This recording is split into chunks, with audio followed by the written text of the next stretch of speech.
Danny Flexon here for Seconds Out. Delighted to be joined by Will Harvey from 258 Management. Will, how you doing? Very well, thank you, Danny. How are you? I'm very good, thank you. You got a lovely suntan, Danny. I think it wore off within a day of coming back from Spain, but I'm sure you'll be getting yours quite soon if the rumours are true and you're about to jet off to the US. Yes, yeah. I'm off tomorrow, so I should hopefully come back with a bit of a tan. Yeah, with a bit of luck. Business, pleasure, combination of the two. Business, as always, at the moment, which is unfortunate, but we've got Ben's out there in camp, just finishing off camp. He's back on the 29th of April, so last sort of 10 days in Florida. So I'm going to go out there, spend some time with him, get into camp, which would be nice. And then yeah, we'll come back on the 29th for fight week. Must be nice to have a date, May the 6th, obviously, for Ben. We haven't seen him for over 8 months, it will be by the time he gets back in the ring. You know, you want that momentum at the start of a fighter's career, and unfortunately, due to matters beyond his control, he hasn't been able to get that yet. But this is kind of the reset button, I suppose. Yeah, 100%. I mean, speaking to Ben, and I'm sure you'll speak to him in due course about it, he's very much seeing this as kind of like a second debut. Mm. Yeah, he obviously exploded onto the scene at the end of, well, this time last year, which was fantastic. And then we had the unfortunate injury, which was quite a nasty one, which we had to kind of treat quite carefully. So it took all the time that he needed to get himself right, which was, as you say, 8 months, which is obviously not ideal at the start of your career. So he sees this very much as, as kind of hitting the reset button a bit. Really happy with the opponent, Jordan Grant. I think stylistically it makes good sense for Ben. He comes forward, lets his hands go. I've seen some footage of him. He's boxed John Dock. He's boxed Tommy Fury, gone the distance with him. So been in there with some good names. But I think, without putting too much pressure on Ben, I would expect us to see much a similar performance to the one he put on in Bournemouth, certainly last year, where he's going to be eye catching. He's going to be incredibly entertaining. But then the kind of the sugar way is going to come into play, and hopefully we should see a really convincing stoppage as well. So very excited about his return. He's really excited. The shape he's in is I've been sent some videos just yesterday of him training, and he's looking in really good nick. I mean, just as a side note, he couldn't spar, but he was still training. So he never ballooned up in weight. He stayed in good condition. So he started this camp from a really good base, and has just kind of built on that and then incorporated the sparring. So I think this is going to be the best kind of version of Ben Whittaker in terms of his shape and conditioning that you've seen to date. So I'm very excited about May 6th. This is going to be very entertaining, I believe. Great stuff. Now, we haven't spoken, well, not on camera, since Anthony Joshua's fight with Jermaine Franklin. Commercially, seemed to perform very well, packed out arena, entertaining fight. What did you make of Joshua's performance?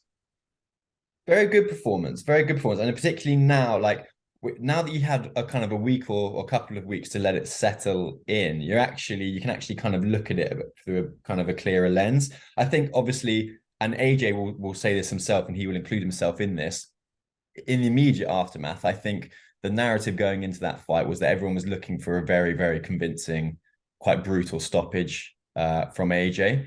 Now, obviously, we didn't get that. I think, he will say again himself, he was probably throwing in ones and twos a bit too much. We'd like to see him maybe let his hands go a little bit more.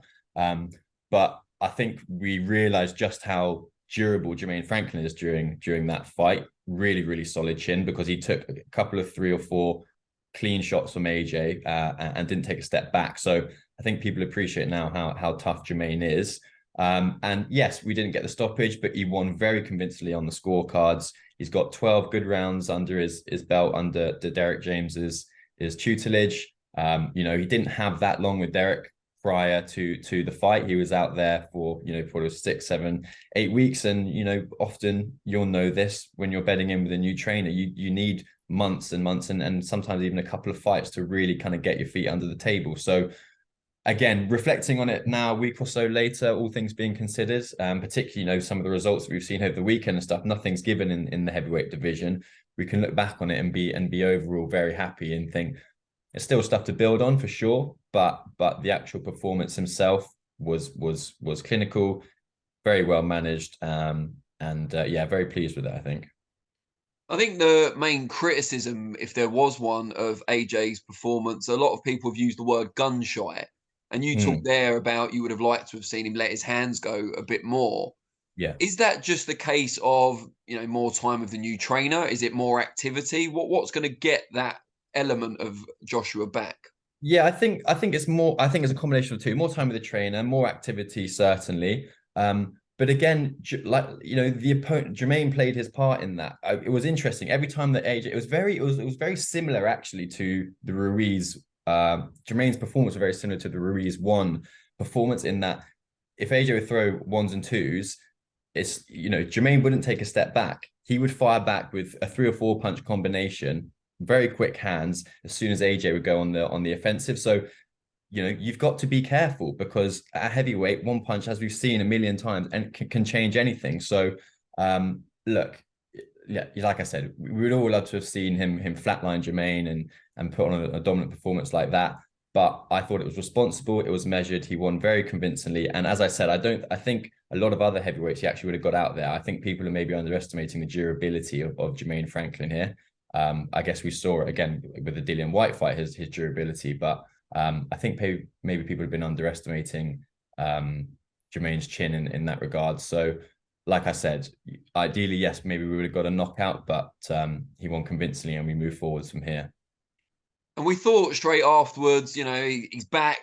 It's not the best performance ever, but it is a good performance and he can build on it. But then there was a post from Joshua around a week later saying he's not going to be fighting again until December. Yeah. Just, I guess, first of all, why is that? Why the long hiatus? Look, we'll have to see how it plays out. Fundamentally, and I always say this, and I probably sound like a broken record, but AJ is the boss. So if AJ doesn't want to fight until December, then we will respect that.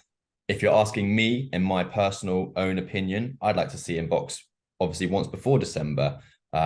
I think July, for me, again, I like a July fight against Dillian White personally, but it's not down to me. So if it's December, then that's fine. But I think we will have to just wait and see how a few things play out.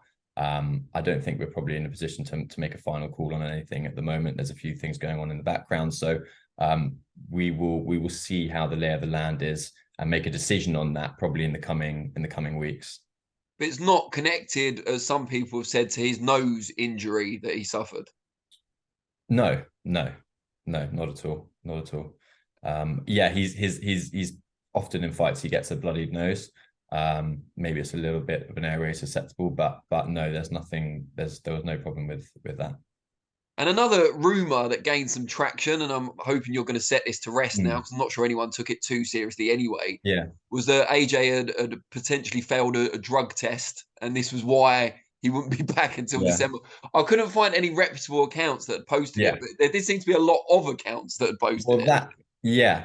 But that tells you everything. I mean, it's actually kind of it's shocking how someone, and I don't know who, can put something out on Twitter and it can actually gain enough traction that people start getting phone calls from quite serious people asking about the validity of it. I was shocked. We obviously saw it at the start of the day, and as you say, it's just these kind of weird burner accounts that are putting this stuff out there. But then I guess enough journalists today is maybe, and I don't include you in this, Danny, but perhaps being a little bit lazy, have picked up on something and thought, okay, here we go, and have kind of started to push the narrative a bit. Absolutely nonsense from start to finish. No truth in it whatsoever. And it's ironic, like, all of that stuff was coming out about the testing and has he failed a test, blah blah blah, and we're still getting clean VADA because he's still getting tested by VADA. We're still getting those results through. We got them one through the same day that this rumor was being put out there. So yeah, I mean, nothing more to say on it really. Clearly absolute nonsense, but from a wider picture, it's kind of, yeah, I was quite shocked as to how anyone can kind of put anything out there in the ether, and it can quite easily cause so a few feathers to be ruffled. But I think also probably the nature of who it was, AJ being the individual that he is and the reputation he has, when you're at the top of the sport and you're one of the biggest names in the sport, people are desperate and clambering to tear you down at any given opportunity. So perhaps we shouldn't be surprised that it got this amount of traction that it did, but look, Anthony Joshua, probably the most tested, certainly boxer out there at the moment, never once failed a test. So from our side, didn't really even bat an eyelid. But it's just funny that these things kind of snowball like that. So it's not his nose. It's not any sort of egg-related test failure. So the other major thing that's come out, and I think this is a more credible rumor, is that there's a possibility of a huge event in the Middle East in December featuring Fury against Usyk and Anthony Joshua against Deontay Wilder. We've seen Malik Scott, who trains Wilder, saying, yep, they're in talks. There's absolutely truth to this. We've seen Tyson Fury then respond to that Malik Scott comment and say, no, absolute rubbish. You're obviously part of 258 who work with AJ. What's the truth of the matter? Are there negotiations? Is it a possibility? Or is it just rumors? I think, and what I'll say on this is, and I think people, hopefully we need to kind of start learning maybe from the errors of our past. These kind of conversations, unfortunately, as much as you might hate me to say this, are best had behind closed doors. Look, obviously there's no smoke without fire, so there are a few ideas that are being thrown around, but there is nothing concrete really on the table yet. And until such time as there is, I don't think we need to give it too much airtime, because what's happened in the past is that, you know, perhaps we have been too open or people have been given too much information. Then, you know, Tyson wants to say one thing, Malik and Wilder want to say something, and then egos get involved. And I just think it's a dangerous game to play when we're completely open and transparent, perhaps a bit too soon out the gate. So all I'll say is that you know, it's a great idea in principle, I think. I mean, that it sounds to me like a fantastic thing for the fans, essentially, which is what I don't know if I think it might have been with you or a previous interview that I said, like, you know, how amazing would it be for the sport and for the heavyweight division to have some sort of round robin tournament where the top four guys are going to fight the top four guys. Now, it's easy to say it, and actually in terms of executing that and pulling it off, incredibly hard. Which is again why I don't think we should be dwelling on it too much at the moment. Let any conversations that may or may not be had go on, and when there's something concrete, then we can let everybody know. But at the moment, it's still a way off, so there's not really much to report on that front. If it does come to fruition, would that be a factor in whether Anthony Joshua fights in the interim? Would that be a key kind of part of that decision? Yeah, potentially. I mean, like I said, just from a management point of view, and in terms of getting the best out of AJ from a performance standpoint, he needs to stay active. He is a better fighter when he's active, as probably most of all fighters are. Now, certain individuals that are putting on events that we're kind of talking about, maybe they don't want them to fight in the interim. I don't know. Like I said, we've not had those conversations yet, so there's nothing that I can really give you on that. But from a management standpoint, if it was purely down to me, which is not, unfortunately, but I think, you know, the more activity, the better for AJ. So I'd like to see him still fight in the summer, regardless of what can happen in December. But again, conversations need to be had. So we'll just have to see what happens. And just kind of moving I'm really straight batting this with you, aren't I, Danny? That's absolutely fine. I would expect nothing less. Yeah. Talking of Joshua, though, we saw Joe Joyce last week field a huge number of questions about AJ during fight week, even though he was fighting someone else. And was very, until he decided he didn't want to talk about AJ anymore, was very vociferous in his belief that he'd beat AJ, knock him out, etc., etc. When you then see Joe Joyce suffer defeat to Zhang, as he did on Saturday, do you, as part of AJ's team, maybe inferring AJ himself, take any satisfaction from Joyce losing? No satisfaction at all. I mean, look, people will always mention AJ's name when it's around a fight week because it gets clicks and it builds the fight. Even when he's not involved in these fights, it promotes the event that they're taking part in, and it builds their profile. So we're completely used to it by now. I've always backed AJ against, you know, and I know I'm biased, but I will back him against any heavyweight in the world. on his day. So, you know, how do we feel about Joyce calling him out? We expected it. Like, it doesn't really move our needle at this point because we're so used to it. And you know, Joyce is a British heavyweight. We want all British heavyweights to do as well as possible. That's what helps the health of our sport. So there was no kind of satisfaction or gloating from our side that Joe took the loss. I think what it does show is that, again, anybody on their day can beat anybody. Nothing is given in this sport, particularly at heavyweight. So when, you know, fighters take a loss, particularly like AJ, I just think be careful to criticize them so much, because, you know, it can be you the next week. You know, everybody's susceptible to it. So you know, perhaps a lot of the other heavyweights need to kind of be a bit more careful about that. But there's no, you know, I would want Joe to go and beat Zhang, because it only makes a fight with AJ that much bigger. So there was no kind of satisfaction that we took from him taking the loss at all. And sticking with the heavyweights, you've got Frazer Clarke, of course, Olympic medalist, excellent amateur, unbeaten so far as a pro. The British Boxing Board of Control have ordered their champion, Fabio Wardley, to defend his title against Fraser. Just before we talk about that fight itself, what did you make of some of the complaints, particularly from David Adelaide, that he deserved the shot more so than Fraser?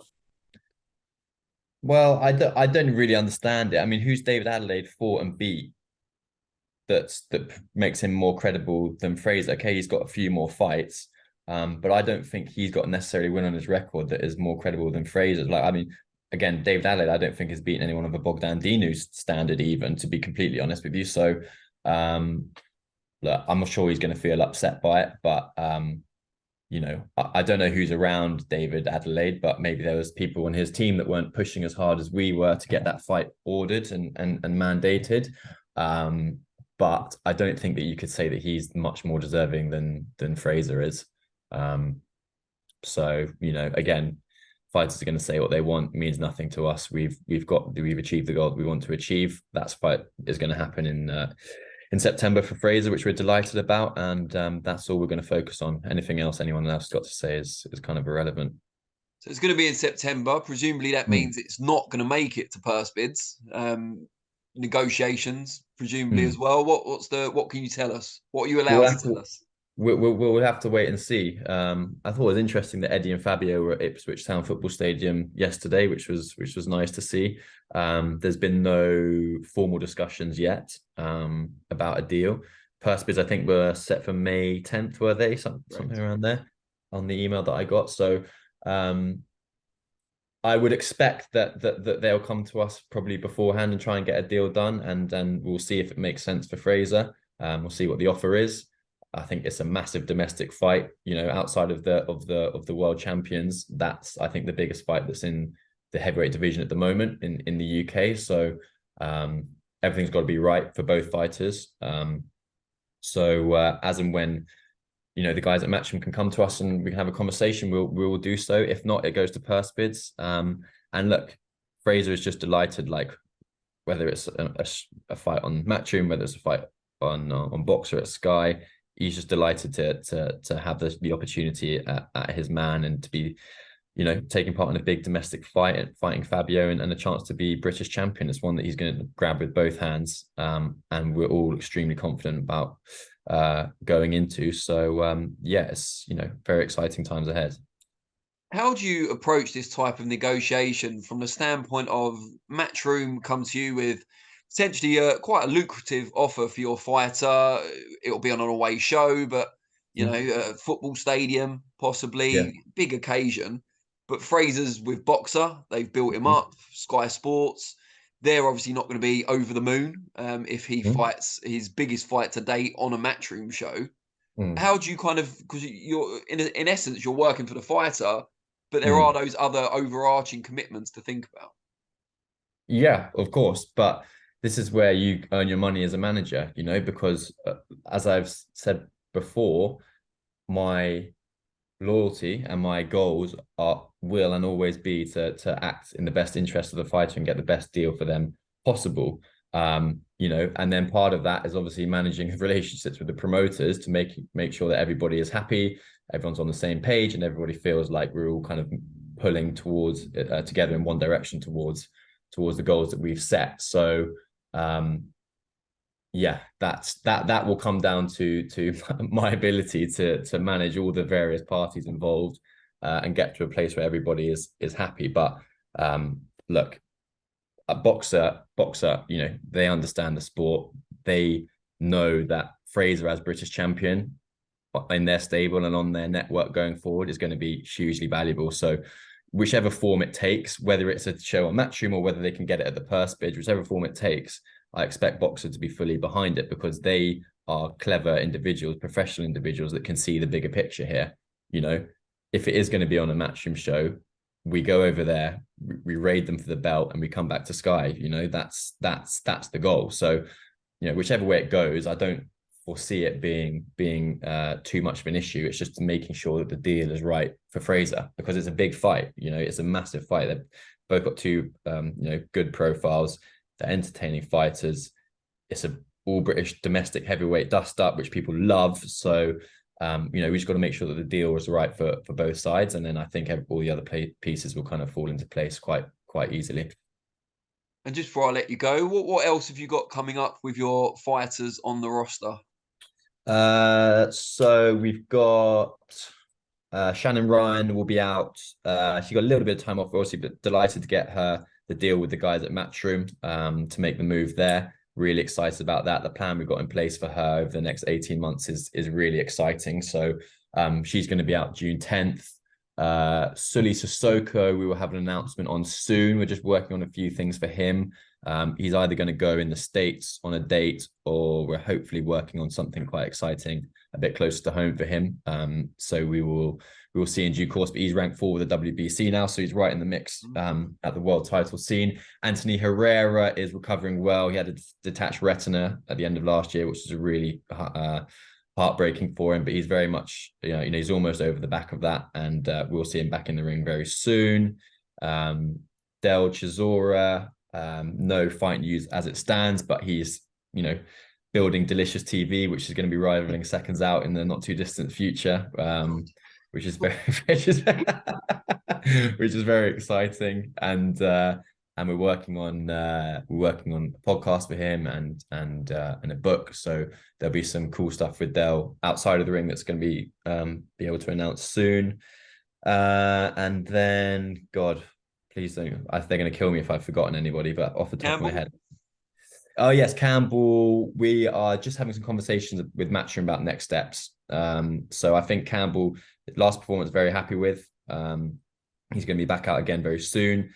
And we are just sitting down with the guys at Matchroom and making a bit more of a longer term plan for him, which with Campbell, I think what we want to do, he's 11-0 and is probably about ready to step up. But again, we're not looking to go mad. But what I would really like to see Campbell do over the next year to 18 months is really take the traditional route, similar to what his dad did, where, look, we're not looking to rush him, but we can go area title, English title, Commonwealth title. But I think he can clean up and get all of those domestic and kind of lower level belts. So our strategy with Campbell over the next 18 months, and this is again what we're putting in place for the Matchroom now, is to ensure that from here on out he can step up a little bit, and then he can go the traditional route and collect all the belts. And I'd like to see him fighting for a British title, perhaps in a year and a bit's time, which would be great. And I think then we'll get a real good measure of where Campbell's at and what he's going to be able to achieve.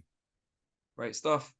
We'll really appreciate it. Have a safe trip out to Florida, and let's catch up when you're back. Sounds good. And let's not leave it so long next time. That was entirely my fault. I apologize. I rescheduled on you about 4 or 5 times, so I'm sorry for that. But yeah, we will catch up as soon as I'm back from America. You're forgiven, mate. You're forgiven. Thank you.